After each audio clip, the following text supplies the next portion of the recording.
Hi, I'm Jacqueline Fisher, and welcome back to the Focus First Counseling and Education series.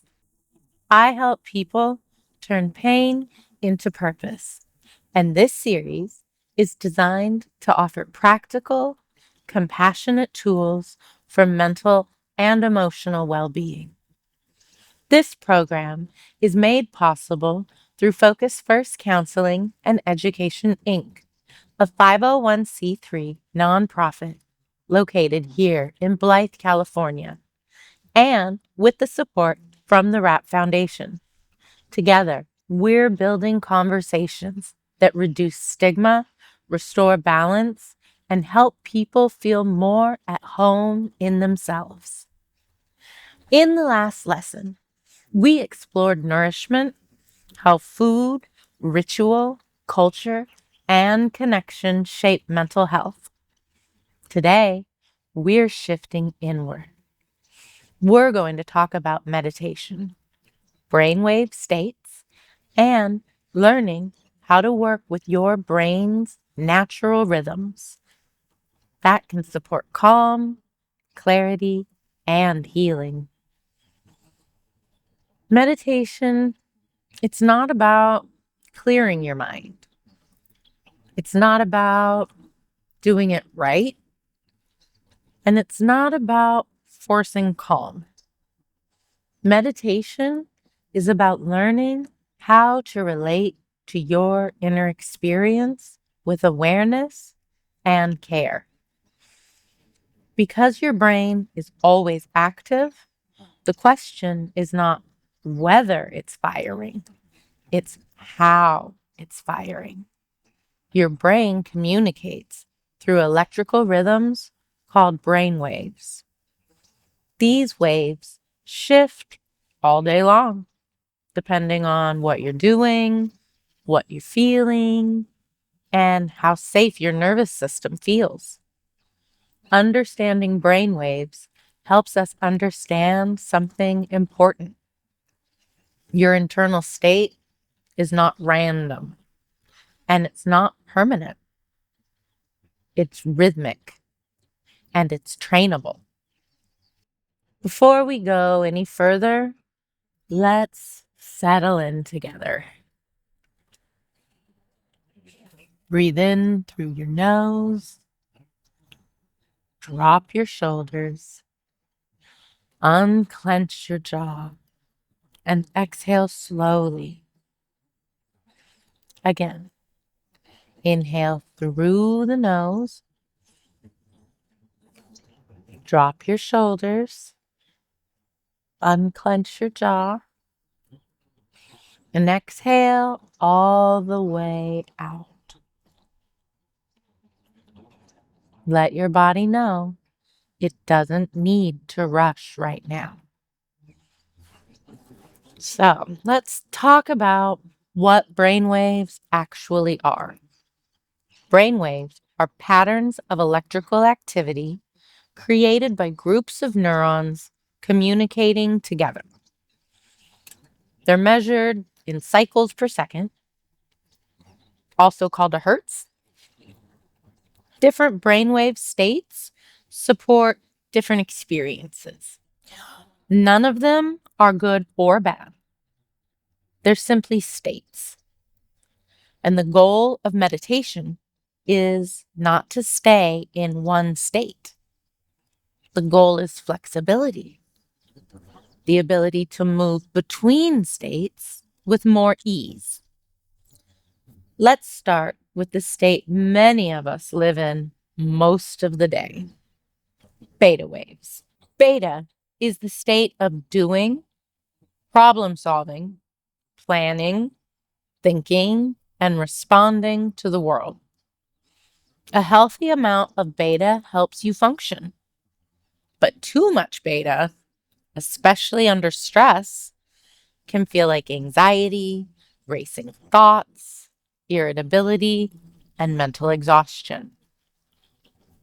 When people say, "I can't turn my brain off," they're often stuck in a high beta state.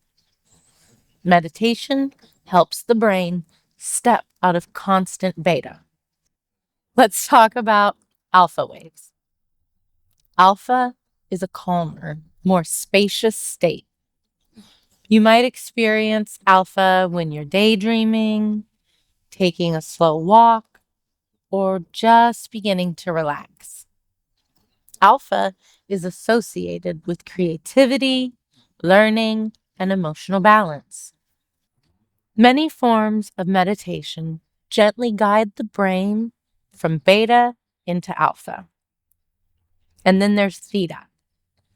Theta is a deeper state linked to intuition, imagery, emotional processing, and memory. This is the state we often enter during sleep, deep meditation, or hypnosis. For trauma survivors, theta can be powerful because it allows the brain to process without being overwhelmed when the nervous system feels safe. Delta is even slower. Delta is the state of deep sleep and physical restoration. This is where the body repairs, the immune system strengthens, and the brain integrates. And finally, there's gamma. Gamma is high frequency state. It's associated with insight, compassion, and moments of clarity. Experienced meditators often show increased gamma activity, especially during practices focused on loving kindness or presence. What matters most is this: your brain naturally moves between these states. Meditation simply helps you become aware of the shifts and helps you influence it gently to your desired outcome. This is not about control. This is about cooperation. Your nervous system responds to safety. When you slow your breath, relax your muscles, and bring attention inward, your brain receives the message. When we're safe enough to soften, and when the brain softens, new patterns become possible. Let's experience this together. You don't need anything to change yet. Just notice your breath. Notice where it moves in your body. Now inhale through your nose and exhale slowly through your mouth. Let the exhale be longer than the inhale. Again, long exhale. This simple shift stimulates the vagus nerve and helps the brain move toward calmer rhythms.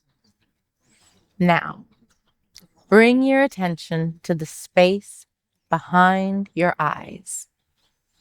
You don't need to visualize anything. Just notice the feeling of your awareness itself. If a thought comes in, that's okay. Notice it and gently bring your attention back to your breath. This is meditation, not forcing silence, but practicing return. Every return strengthens the brain. Each time you notice and come back, you're training flexibility, not perfection.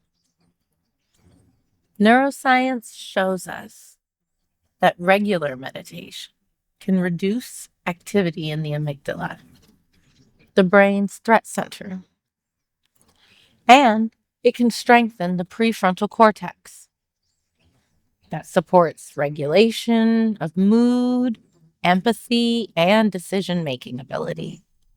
In simple terms, meditation helps the brain pause before reacting. It creates space And in that space, you have choices. This is especially important for people who have lived with chronic stress or trauma, because trauma is not just memory, it's the nervous system stuck in survival rhythms. Meditation doesn't erase the past, but it can teach the body that the present moment is different. It's safe enough. Now, I want to address something important. If meditation has ever felt frustrating, overwhelming, or activating for you, you're not doing it wrong. Some nervous systems need movement, sound, or external focus before stillness feels safe. Meditation can look like walking slowly, listening to rhythmic sounds, breathing with your hands on your body, or focusing on a repeated phrase. What matters is not the form. Regulation. That's what's significant. Let's try a different approach. Place one hand on your chest and one hand on your belly. Feel the warmth of your hands. Inhale gently, exhale slowly, and as you breathe, silently say, I am here.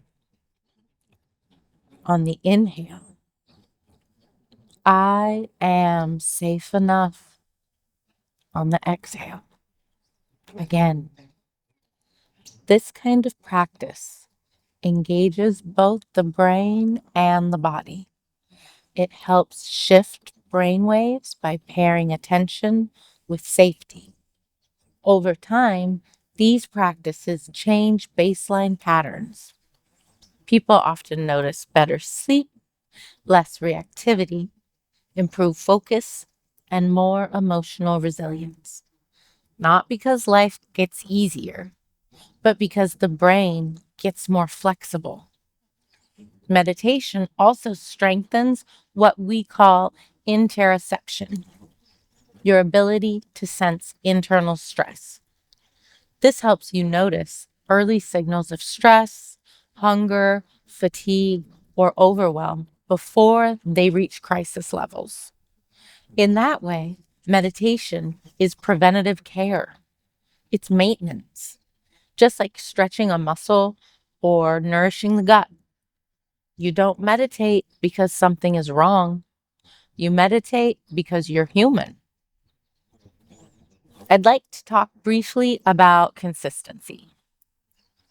5 minutes practiced daily is more powerful than one long session done occasionally. The brain learns through repetition. Small, steady signals of safety add up. If you're building a practice, start here. Choose the same time each day.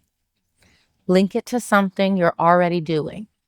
After brushing your teeth, before bed, or right after waking. Sit or stand comfortably. Breathe slowly. Return gently when the mind wanders. That's it. No special equipment. No perfect silence. Just relationship. Before we close, I want to leave you with a reflection. Notice how your body feels right now compared to when we began. Not better or worse, just different. That awareness is practice working. Here's your journal prompt for today. What do I notice about my inner rhythms when I slow down? Right. Whatever comes up. One word is enough. If today's lesson resonated, take one small step today. Set a 5-minute timer and breathe. Try a guided meditation before sleeping. Or simply pause once and lengthen your exhale. These moments matter. They are how the brain learns safety. Meditation is not an escape from life. It's a way of meeting life with more steadiness. And you don't have to do it alone. Brain health grows stronger in community. If this lesson helped you, share it with someone you trust. Or visit ffcei.org for more resources and support. In our next lesson, we'll explore how rhythm, sound, and frequency support regulation and healing, including how the brain responds to vibration and pattern stimulation. It's where science, culture, and embodiment meet. I'm Jacqueline Fisher. I help people turn pain into purpose. Thank you for being here. I'll see you in the next lesson.